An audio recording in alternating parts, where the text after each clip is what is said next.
Comenzamos, tiene ya la palabra nuestra directora, la directora de la Feria del Libro de Madrid, Eva Orue. Buenas tardes a todos. Buenas tardes, José Manuel. Buenas tardes, Sara. He leído en algún sitio que en el espacio hay vibraciones, pero que no hay un medio que las transmita. Que no hay aire ni hay nada, que hay un vacío y que por muchas vibraciones que haya, si no existe un medio transmisor que las haga viajar, pues no puede haber sonido. Eso he leído. Así que en el espacio no hay sonido y no como aquí en esta feria, donde desde el día 26 de mayo hay vibraciones de las buenas y se nos ha llenado de palabras, las dichas, las cantadas. Hace unos días aquí estábamos bailando jotas, no os digo más, y por supuesto las escritas. Quería inaugurar brevemente esta charla porque es la segunda vez, creo, o la tercera que venís este año en el que la feria está dedicada a la ciencia. Y quería agradeceros muy sinceramente vuestra participación y vuestro compromiso. Dijimos que no somos de ciencias o de letras, que somos de ciencias y de letras. El hecho de que estéis aquí creo que refuerza este mensaje. Creo que los dos sois buenos ejemplos de eso y esperamos que estas letras en órbita nos ayuden para terminar bien este jueves, creo que es hoy, ya me he perdido, jueves en el que después de haber llovido durante toda la mañana hace por fin buen tiempo en la feria. Muchísimas gracias. Gracias a ti. Bueno, voy a decir unas palabras para más o menos presentarnos y ver que somos nuestras similitudes y diferencias. Yo fui físico teórico hasta que me convertí en historiador de la ciencia, pero eso de físico y físico teórico siempre te queda aquí. Bueno, una de las cosas, Sara García Alonso es bióloga molecular. Hubo un tiempo lejano en que los físicos teóricos nos considerábamos los reyes del mambo. Yo creo que esos tiempos a que algunos de mis compañeros en la Universidad Autónoma de Madrid no estarán de acuerdo conmigo y me mirarán de mala manera, pero esos tiempos han pasado en favor de los biólogos moleculares, que son los que están marcando el presente y nos señalan y también un poco amenazan el futuro, ¿no? Pero yo, como físico teórico, no trabajé algo en teoría de la relatividad general, que es la teoría del campo gravitacional, del campo gravitatorio, pero sobre todo mi experiencia en el mundo al que quiere llegar Sara, porque su mundo actual es el de la investigación en el Centro de Investigaciones Oncológicas. Ella trabaja en biotecnología del cáncer y en tratar de encontrar soluciones para ese mal tan universal. Yo iba a decir que mi gran experiencia es enseñar durante muchos años, más de una década, relatividad general y cosmología. O sea, yo a veces digo que una de mis grandes frustraciones es no poder leer la partitura de, yo qué sé, la novena sinfonía de Beethoven, cualquier cosa de música, ¿no? Pero me enorgullezco y que yo sí puedo leer otras partituras no similares, como es la de la relatividad general y sus ecuaciones, ¿no? Entonces, bueno, ella es bióloga molecular, yo físico. Hay otra cosa que nos diferencia. Yo nunca quise ser astronauta, eso no, que quede claro. Y ella, Sara, sí quiere y ojalá sea astronauta. Nunca he visto con envidia ese estar por allá afuera. Entonces, bueno, la primera cuestión que yo ya me he explicado un poco, de ese mundo de la física teórica, en el que llegué a ser profesor titular numerario, pero pasé a la historia de la ciencia, que es mirar el pasado, ¿no? Entonces, la primera pregunta, cuestión a Sara es la trivial. ¿Por qué quisiste ser astronauta?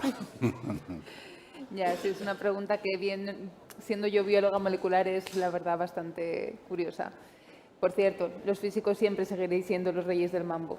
Lo siguen creyendo a día de hoy y hasta otros biólogos moleculares reconocen que la física al final es la base, ¿no? Si te vas por capas de conocimiento, el auténtico conocimiento de todo se atribuye mucho a la física. Bueno, yo te lo agradezco, eres muy amable. Es que esta conversación la he tenido con algunos colegas científicos y se sigue asumiendo eso. Yo, la verdad que no tenía claro qué quería ser, si astronauta, si bióloga, si física, si química, porque creo que barajé absolutamente todas las opciones. Yo tenía claro simplemente que quería aprender, que quería avanzar en el conocimiento y que quería que todo eso sirviera para algo. Quería aplicar de alguna forma ese conocimiento a la sociedad y al mundo que me rodeaba para poner mi granito de arena a través del conocimiento en mejorar el mundo. ¿Cómo?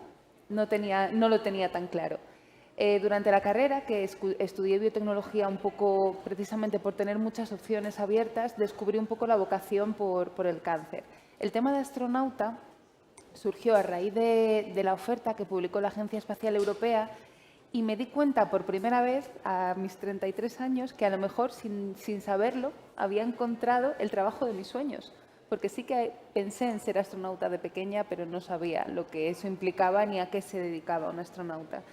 Y decidí que quería serlo porque para mí juntaba proyectos científicos inspiradores, avanzar en el conocimiento y resolver las grandes preguntas a las que se enfrenta la humanidad, todo ello con un desarrollo tecnológico que implica poner en común y en contexto un montón de profesionales de todo tipo, implica a inspirar a jóvenes y a futuras generaciones a interesarse por la ciencia y tiene ese punto de aventura y de que es completamente extraordinario por la posibilidad de poder ver nuestro planeta desde el exterior.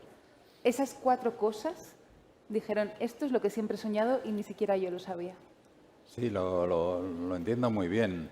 Bueno, se me ha olvidado decir que esta corbata yo nunca me la he puesto hasta hoy, ¿eh? Solo es por... me la regalaron y es constelaciones y creo que no me la volveré a poner. O sea, que no digan... Me encanta el detalle, ¿eh? Yo lo agradezco muchísimo. Este macarra que tiene aquí y luego hace referencia a que aquí tenemos una parte importante de una mafia de alto copete leonesa con José María Merino, Luis Mateo Díez y ahora Sara. Lo de León, no sé, debe haber algo ahí que inspire a ser bueno. Mira, yo ahora te voy a poner algunas cuestiones que a lo mejor son complicadas y como, bueno, pues yo deseo que cumplas tus sueños y que subas allá arriba. Ojalá. Pero si subes allá arriba, te voy a hablar de la basura espacial. Empezamos así. Empezamos mal. Por lo fácil y poco polémico. Mira, según un informe de la ESA, de la Agencia Europea Espacial, con la que tienes alguna relación, en febrero de 2020, o sea, es la última medida que yo he conocido, en torno a la Tierra estaban orbitando unos 5.500 satélites, de los cuales solo 2.300 estaban en funcionamiento. ¿Tú te imaginas? Te lanzan ahí y tal, y como si fuera esto un slalom. No, en serio, y es lo que he dicho también antes, es un poco en serio, por supuesto. Pero bueno, pues es un problema para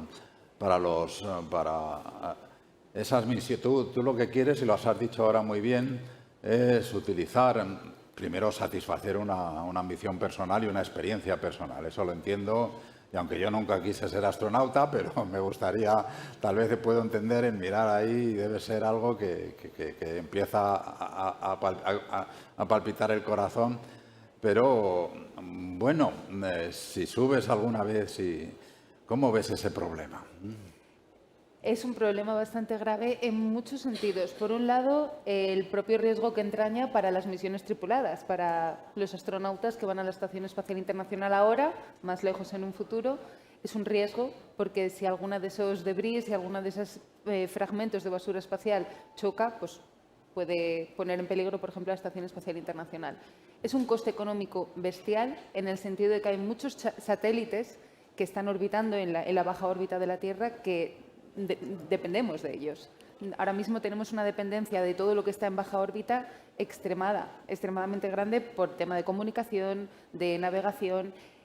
Cada vez que se detecta que alguna de esos fragmentos de basura espacial puede impactar en uno de esos satélites, implica hacer maniobras para evitar la colisión, lo que implica gastar combustible, lo que implica que la vida útil de esos satélites cada vez es más pequeña, más el riesgo que puede suponer si alguno cae en la Tierra. Entonces, el tema de la basura espacial es muy problemático. Se están pensando muchos proyectos y muchas misiones, tanto por parte de la Agencia Espacial Europea como por la NASA, para ver cómo se pueden deorbitar, cómo se puede hacer algún tipo de limpieza. Y, desde luego, todas las misiones que se lanzan ahora tienen que tener un protocolo de qué va a ocurrir con los residuos espaciales. De hecho, uno de los puntos críticos de los acuerdos Artemis para volver a la Luna, a los cuales se ha adherido también España, uno de los puntos claves es precisamente ese, ¿qué va a pasar con los desechos orbitales? No puedes plantear ni ejecutar una misión si no tienes claro un protocolo para evitar acumular más basura espacial. Y eso es una curiosidad que creo que nos interesa a todos en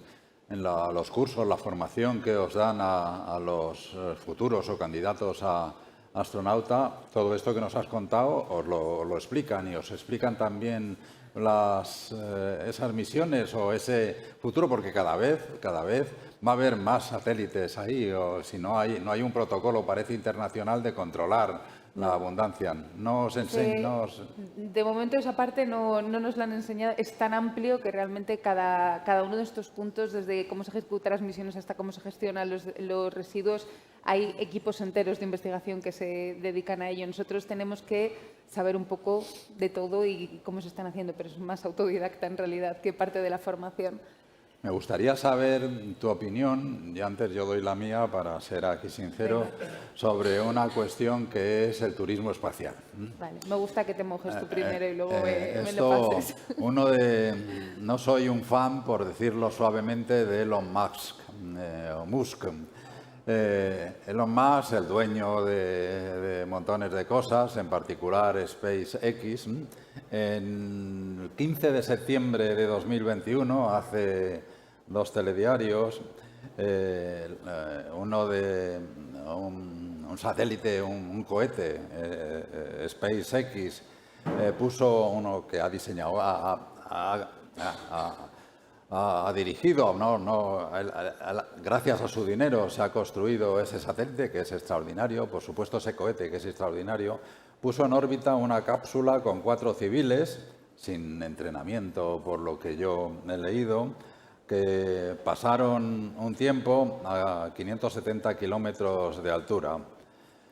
Bueno, lo del turismo espacial a mí es que me subleva. Si el turismo terrenal pues ha destruido todo tipo de entornos, y bueno, las razones económicas y personales y todas esas cosas no voy a entrar, pero hombre, que también vayamos. Y además lo que más me molesta es que esto es una empresa particular.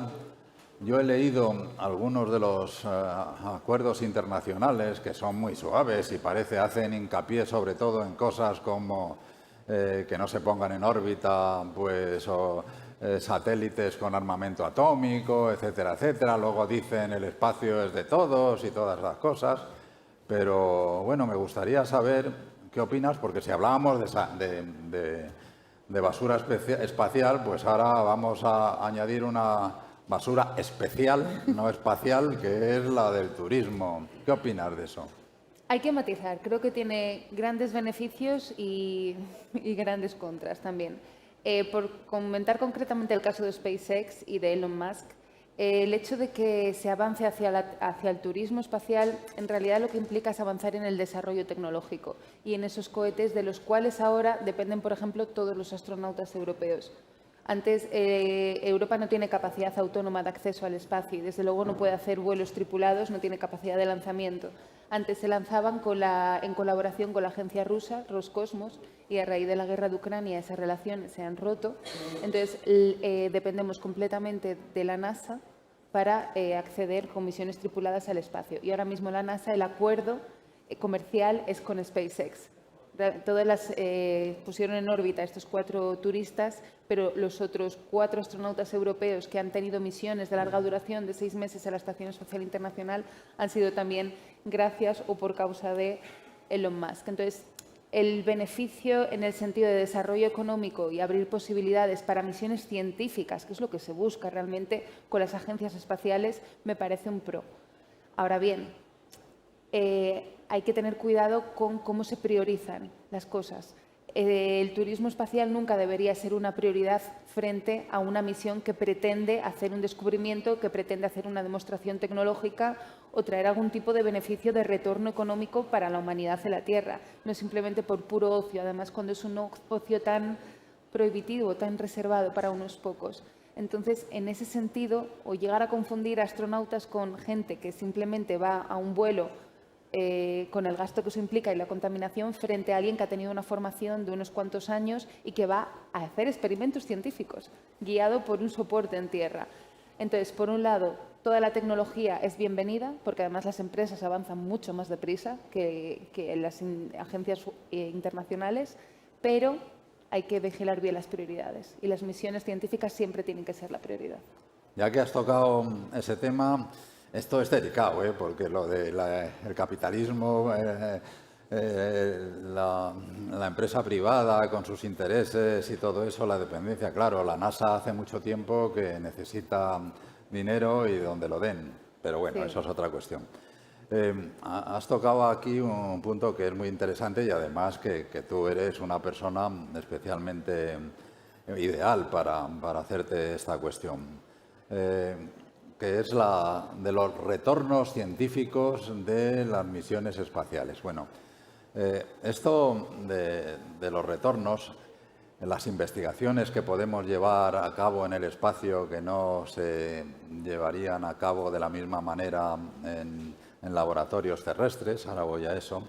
Esto, bueno, los físicos sabemos mucho de este tipo de argumentos. Los grandes aceleradores de partículas, esos que cuestan millones, como el famoso gran acelerador de hadrones, el LHC del CERN, el Laboratorio de Altas Energías Europeo, que está en Ginebra, en el que se descubrió el famoso bosón de Higgs, frente a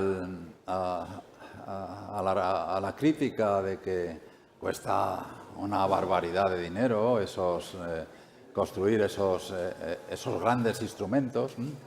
Los físicos han argumentado siempre que, bueno, pues que hay spin-offs derivados de esa investigación, que se mejora en la tecnología, por ejemplo, de grandes imanes, yo qué sé, se argumenta falazmente, en mi opinión, de que la WWW, la Web World Wide, se descubrió impulsando por las necesidades del CERN, Tim Berners-Lee.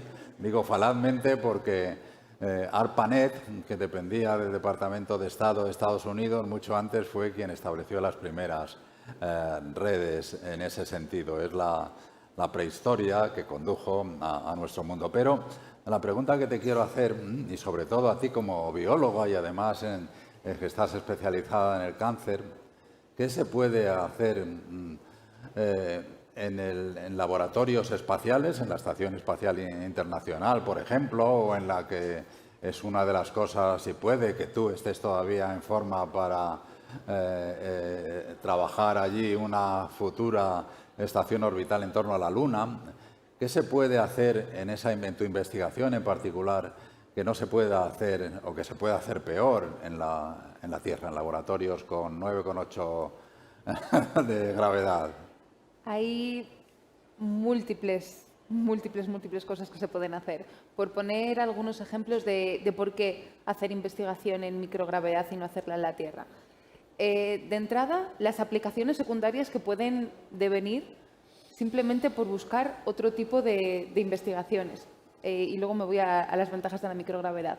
Por ejemplo, parte del desarrollo tecnológico del que hablábamos antes, que se puso en marcha para detectar estrellas de neutrones, creo que era, Se aplica ahora en dispositivos de tomografía computerizada que emiten menos radiación, que son portátiles y mucho más baratos. Esos son los grandes discos que hay en los hospitales para monitorizar desde densidad ósea hasta detectar tumores.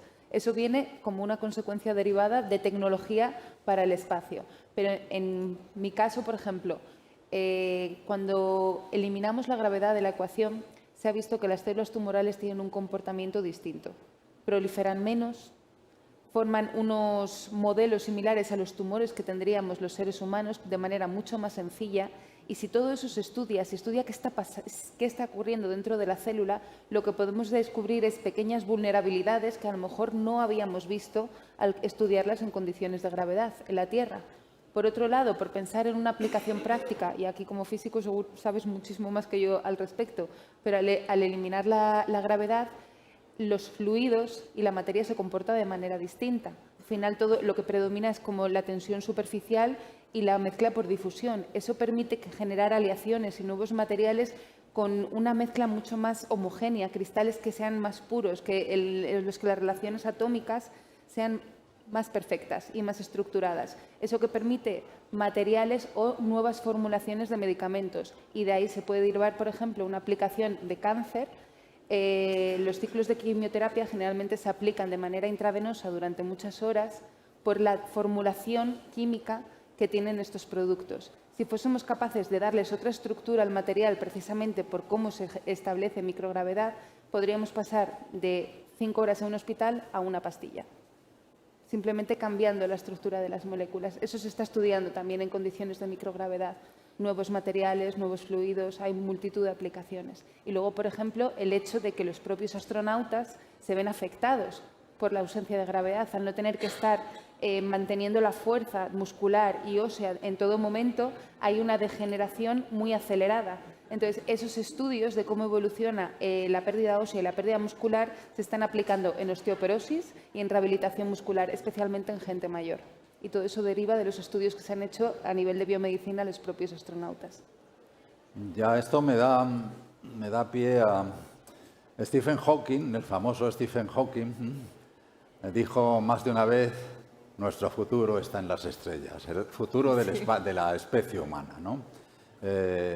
Una visión, bueno, su visión, yo supongo que era consciente, sin duda era consciente de los problemas que nuestra especie está teniendo, generando en el planeta, y vio a largo plazo lo que eso podría, a dónde podría conducir, que imagino, si dijo nuestro futuro está en las estrellas, ahora especificaré un poquito más, es que no nos dio demasiado tiempo en el planeta Tierra.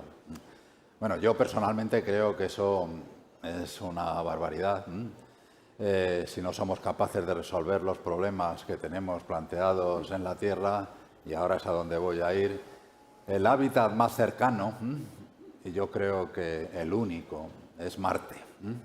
Porque más allá de Marte, en primer lugar, pues Marte, pues una atmósfera pequeña, ¿no?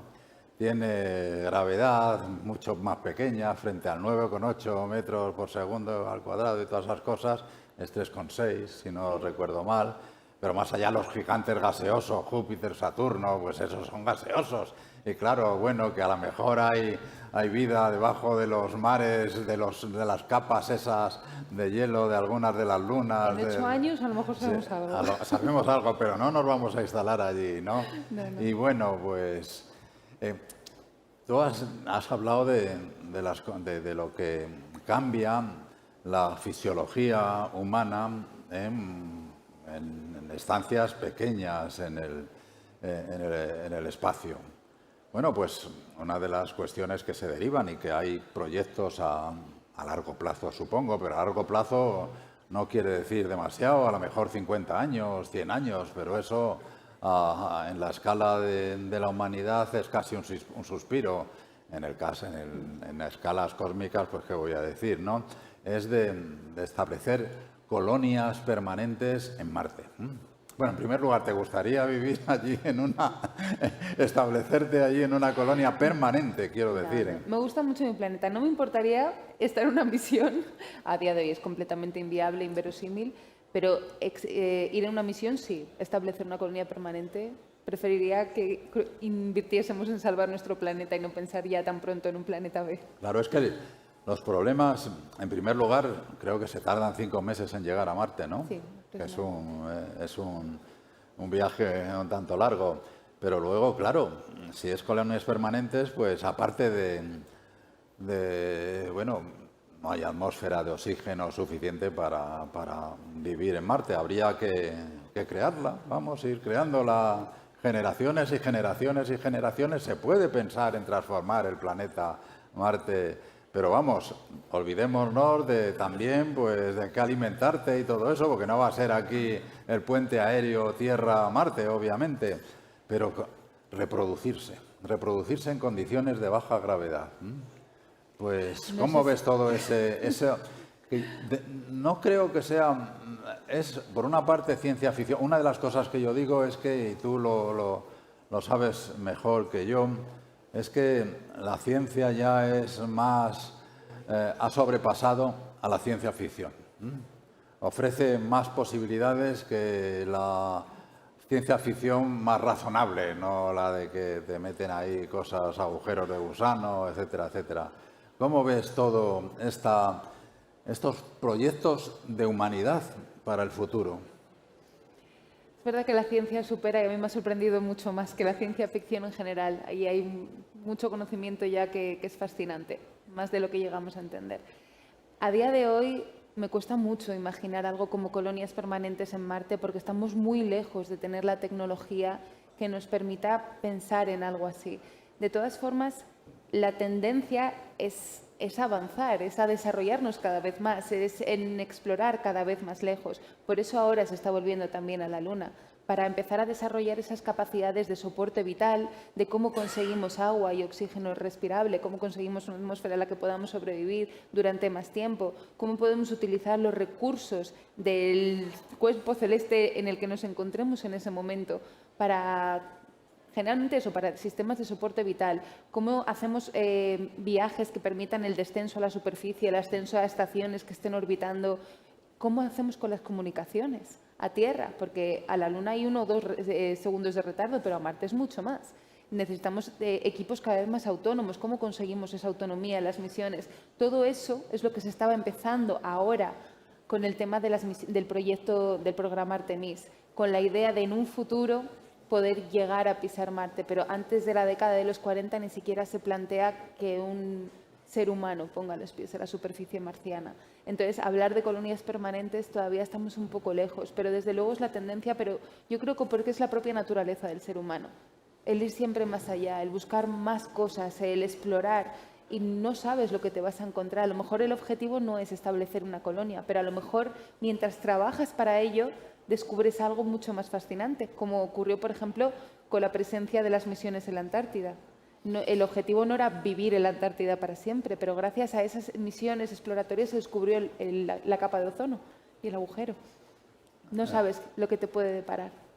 No, lo entiendo perfectamente. Tú has dicho que seguramente está en nuestros genes, en esa ansia de buscar. Sí, yo... mira, en algún lugar de algún libro de Charles Darwin, que es uno de mis héroes, pues él habla del miedo instintivo a las serpientes. Estoy seguro que si uno de los aquí presentes no ha visto nunca una serpiente, un niño, por ejemplo, y ve una, sale corriendo. Esto, pues, imagino que deriva de que en los primeros tiempos o en un pasado muy remoto de nuestra especie, o si de especies de las que derivamos, con las que estamos, de las que hemos surgido, pues las serpientes eran un enemigo mortal y de alguna manera se nos enquistó en el cerebro, en algunos de esos lugares del cerebro, ¿no? De la misma manera, las necesidades que surgían a esos antepasados, ancestros muy remotos de buscar comida, de encontrar nuevos lugares, seguramente enquistaron en algún otro de estos recovecos de nuestro cerebro eso de lo que tú hablas. Es efectivamente eso es seguramente uno de los motivos que nos llevan a esas búsquedas. Lo que pasa que, y me gustaría ahí saber tu opinión, somos al mismo tiempo una especie de predadora. Somos terribles, ¿no? Nos comemos todo lo que sea petróleo, animales, etcétera, etcétera. Fíjate, otra de lo que se habla, y tú no vas a estar implicada en eso, pero eso puede que llegue antes de las colonias permanentes o durante mucho tiempo, la minería espacial. Te quiero hablar ahora. La minería espacial, que yo sepa, se han ya establecido algunas compañías en algún lugar en Estados Unidos o en donde, con accionistas, etcétera, etcétera. La idea ahí es, y bueno, no es una idea una sonda espacial de la NASA, con el acrónimo DART,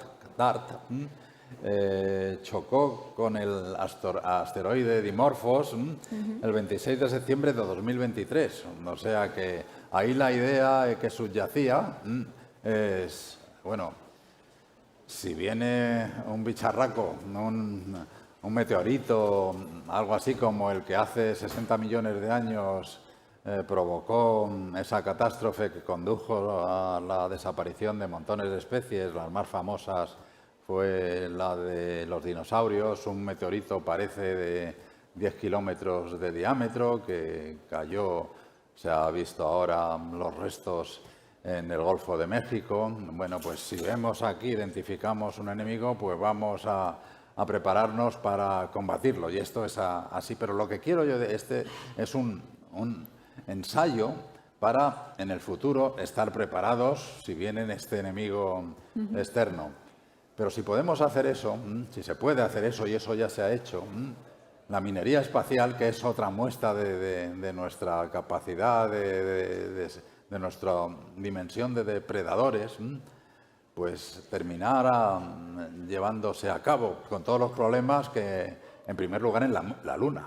La Luna que tú ves como un maravilloso escenario de laboratorio científico, pues también puede ser una mina interesante. ¿Cómo ves todo ese mundo? Creo que la utilización de recursos y la minería es esencial a nivel científico para la humanidad y para que todo esto de lo que estamos hablando sea una realidad. De hecho, ahora el objetivo en la Luna dista un poco de las misiones Apolo, se busca ir al polo sur, porque hay cráteres en permanente sombra que en principio podrían tener agua congelada, de la cual se puede extraer agua, se puede extraer oxígeno y se puede extraer hidrógeno, que es combustible para cohetes. También se ha visto que en esas zonas puede haber también helio 3, que sería un recurso muy preciado. Creo que se habla a lo mejor de posible aplicación para la fusión.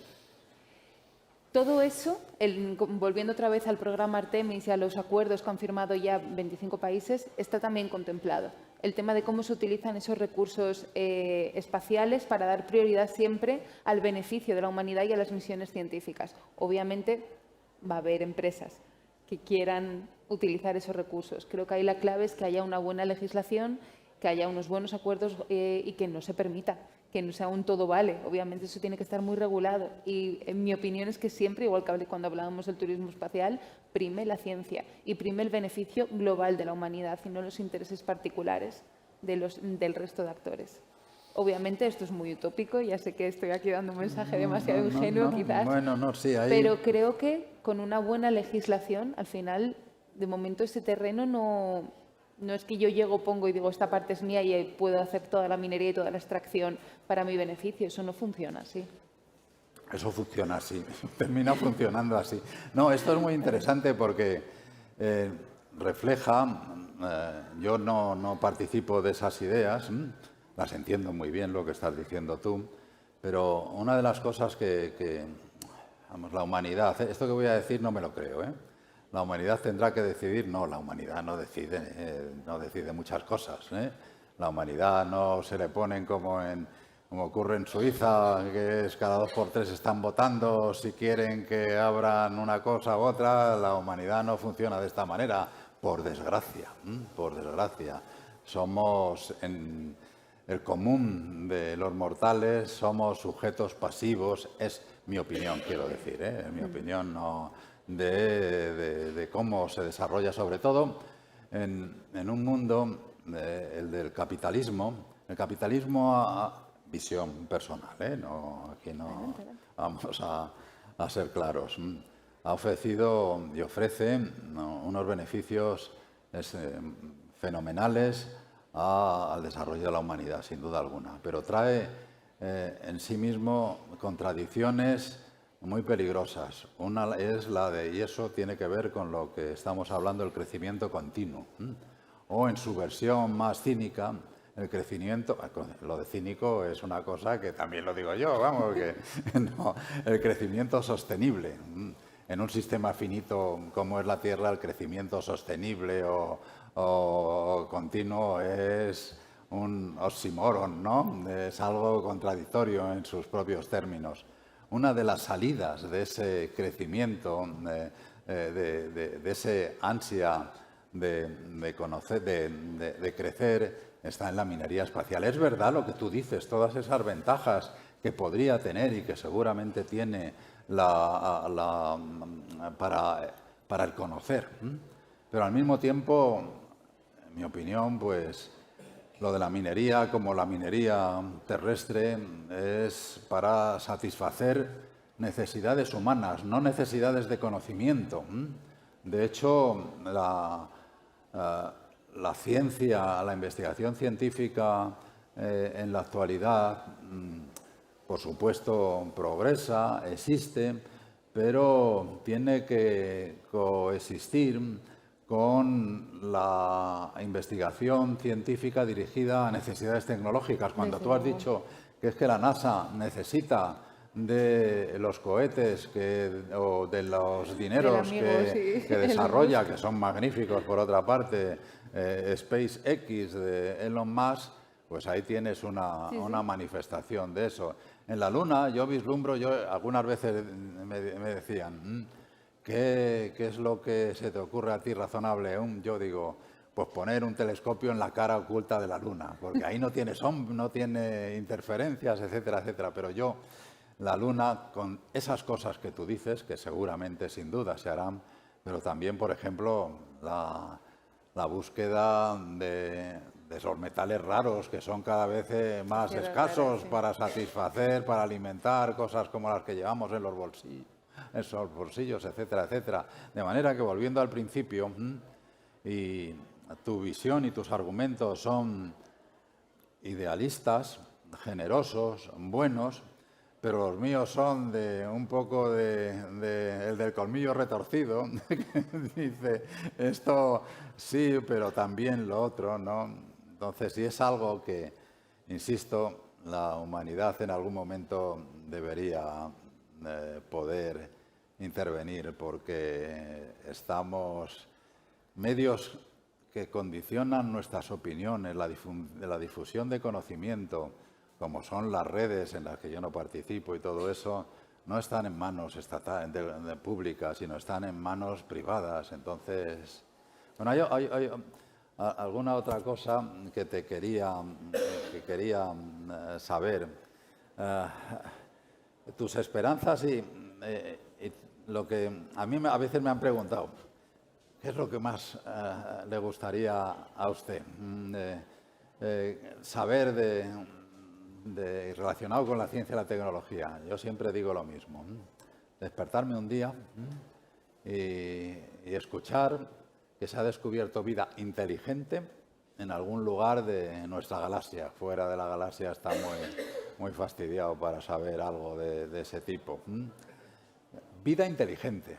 Yo creo que somos un accidente afortunado y que seguramente se puede aplicar esa expresión de un buen chiste no se repite dos veces, porque pues somos un buen chiste, realmente somos un chiste magnífico, que existe vida por ahí fuera, pues debe haber a porrillo, vamos, esto. Bueno, primero, si compartes algo de lo que acabo de decir y cuál sería tu deseo relacionado con la ciencia, para que tú lo asistas a él en tu seguramente muy larga vida. Planteas una pregunta muy interesante con el tema de si existe vida inteligente. No sé si lo decía Carl Sagan, que tanto si la respuesta es que sí, que no estamos solos en el universo, como si la respuesta es que sí, efectivamente somos un accidente y no existe ninguna forma de vida inteligente más, la respuesta es fascinante en ambos casos y poder llegar a alguna conclusión sólida al respecto. Creo que exista o no, las posibilidades de detectarla serían bastante escasas, considerando lo que hablabas antes de las edades globales y el punto tecnológico en el que estamos la humanidad a día de hoy. Esa sí sería una pregunta que me interesaría, pero asistir a algún evento científico que me cambiara la vida, si pudiera descubrir algo. Mira, con el tema del conocimiento científico es con lo que más ansiedad tengo, porque cuanto más indago, más me doy cuenta de lo poco que sé y lo mucho que me queda por conocer. Es como que me he leído la introducción de un solo libro que he sacado de una estantería de la biblioteca más fascinante que existe en el mundo. Y eso me genera como mucha ansiedad de qué cosas hay, qué poco tiempo tengo en esta vida de aprender el conocimiento. Quizá por dedicarme a la investigación oncológica me gustaría ver que se descubre algo diferente, que nunca se ha planteado, que realmente da una respuesta genérica a este conjunto de enfermedades que es el cáncer, porque yo defiendo mucho que no hay que no puede haber una cura contra el cáncer, pero a lo mejor es que no le hemos dado el enfoque, a lo mejor es que desconocemos o no tenemos ni siquiera las herramientas para poder llegar a algo así. Presenciar algo así me fascinaría. No, lo entiendo y lo que acabas de decir. Yo a veces, como yo soy, es evidente, mucho más mayor que Sara, pues a veces cuando daba ya clases, en mis últimos años daba clase en alguna de mis clases de historia de la ciencia, no sé qué, pues no sé a cuento de qué, pero les decía a los alumnos, yo no os envidio por ser más jóvenes, ¿sí? Porque al fin y al cabo pues yo tengo mi prehistoria, ¿no? Sino por todo aquello que vais a asistir, de conocer, de conocer. Yo creo que efectivamente estamos en el camino, como historiador, los cambios en conocimiento que se han producido a lo largo del último siglo son exponenciales. El conocimiento es fenomenal, ¿no? Y yo, bueno, en 1930, en la década de 1930 todavía se creía que nuestra galaxia agotaba todo el universo.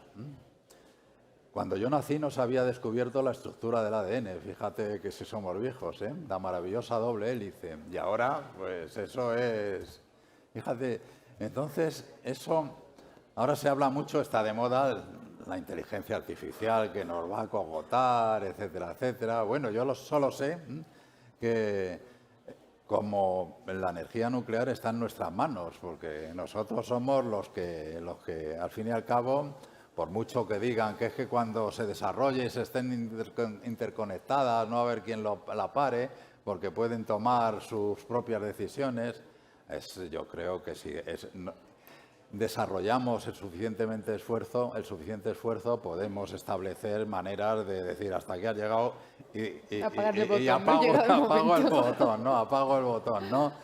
Pero la inteligencia artificial ya ha permitido encontrar nuevos antibióticos, proteínas que no se han imaginado, ¿no? De manera que, y más aún, tú es que reúnes dos condiciones fantásticas para pasártelo pipa el resto de tu vida. Sí. Bióloga molecular, que yo insisto que sois los reyes del mambo ahora, o las reinas del mambo, reyes y reinas del mambo, pero como nosotros manejamos el inclusivo, ¿verdad? No distinguimos en ese sentido. y astronauta, ojalá puedas cumplir tus sueños.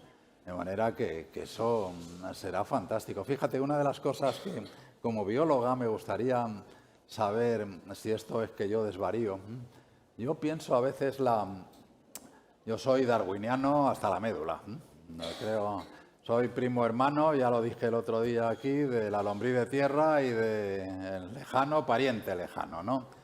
Pero todo es de que por la sincronía, por así decirlo, de los procesos químicos, la vida, por eso digo que debe haber vida a porrón por ahí fuera. Una vez que haya las condiciones de calor, etcétera, etcétera, pues si la materia orgánica, pues está carbono, el hidrógeno, todos esos calcio, etcétera, etcétera, pues están ahí desparramados por el estallido de supernovas, ¿no?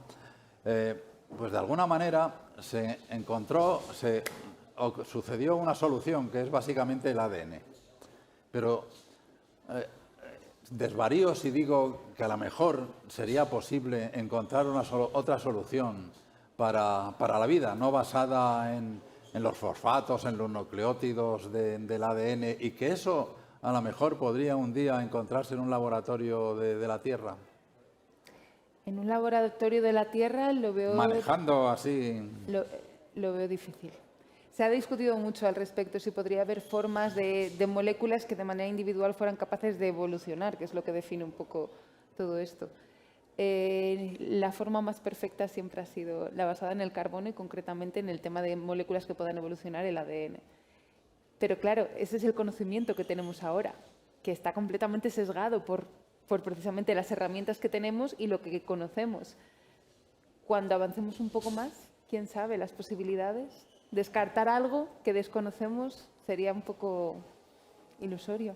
Pero es un tema de debate, especialmente en temas de astrobiología y gente que se dedica a esto. Bueno, como están, ya ven ustedes ahí cerrando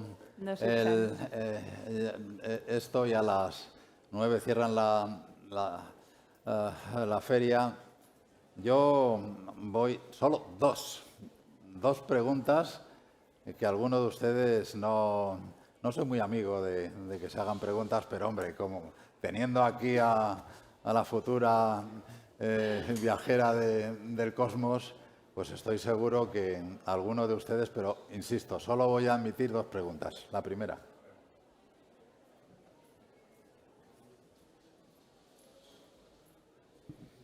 Bueno, en realidad, para no poneros en ningún compromiso a ninguno de los dos, no pienso tanto en formular una pregunta, sino en agradecer vuestra presencia. He estado aquí por sorpresa, no sabía quién iba a presentar esta comunicación y ha sido una sorpresa muy agradable, como lo fue hace unos meses cuando me enteré de que una mujer española, que además había estudiado en la educación pública, era candidata a ser astronauta en la Agencia Espacial Europea. Y pensé en ti y en todas las barreras que tendrías que haber superado para llegar hasta aquí, hasta este lugar, ¿no? Porque quiero pensar que cuando eras una niña, aunque tú seas de una generación posterior a la mía, tu destino posiblemente no era soñar con ser astronauta, aunque internamente pudieras tener ya esa inquietud. Y enhorabuena, por una parte, por superar esa primera barrera, ¿no? Siendo mujer y en una ciudad de provincias, poder estar aquí en este lugar, ¿no? Y agradezco también a José Manuel, desde su sabiduría y su humildad. Era como una inversión de papeles de repente, ¿no? Como el maestro que se coloca en el papel del alumno preguntando a la alumna que se coloca en un papel de profesora. Y a veces percibía que con cierta, si se me permite la expresión, timidez, ¿no? Uno tiene que defender lo que lo que cuida de todos nosotros, ¿no? Y la amenaza que está cuando la pregunta que me subyace en todo esto es si cada vez que un proyecto se pone en marcha me lo pregunto yo en mi trabajo, cuando mi jefe o quien sea me pide algo, es la pregunta de al servicio de quién está esto que voy a hacer ahora en este momento, ¿no? Así que agradezco que de esa manera tan sutil José Manuel estuviese tirando chinitas también, ¿no? Sin olvidar esto, al servicio de quién, Pero son amables. de quién está todo esto. Por supuesto, bienvenido el conocimiento, ¿no? Y todo aquello que sirve para mejorar las condiciones de vida de todos. Mira, mientras hablabas, y yo creo que con esto se puede terminar. En primer lugar, efectivamente, ha estudiado en la Universidad de León. Venga, que hay que sacar la bandera. Luego, no sé si han visto ustedes la película Cosmos. Cosmos, basada en la novela de Carl Sagan. Allí yo recuerdo, bueno, yo cuando vi la película yo quería ir a Arecibo, al gran telescopio en la isla de Puerto Rico, y conseguí ver Arecibo, porque ahí aparece, y la imagen esa de Judy Foster cuando está ahí subida en un coche escuchando y de repente oye cloc, cloc, cloc, cloc, cloc, el sonido que identifica como una señal, pero no es eso. Al principio de la película hay una niña que está con su padre mirando a las estrellas en una casa por ahí. No me acuerdo cómo le llama el padre, que luego el pobre padre fallece antes de ver a su hija ya convertida en una astrónoma. Yo cuando estabas hablando, pues te imaginaba a ti, a Sara, como la niña, un equivalente a esa niña de la novela y la película de Sagan, mirando cuando eras pequeñita por ahí afuera, o pensando en las células que por ahí se proliferan sin freno, seguramente a las dos cosas, y pensando, a lo mejor algún día soy uno de esos. Y se dio esa bueno, imagen, de yo hecho. creo que has cumplido parte de tus sueños, pero que todavía te quedan Todavía un queda montón. mucho, esto es el Pues principio. muchas de una gracias etapa. por lo que representas y por lo que seguramente nos vas a dar a todos. Muchas gracias por todo, de verdad.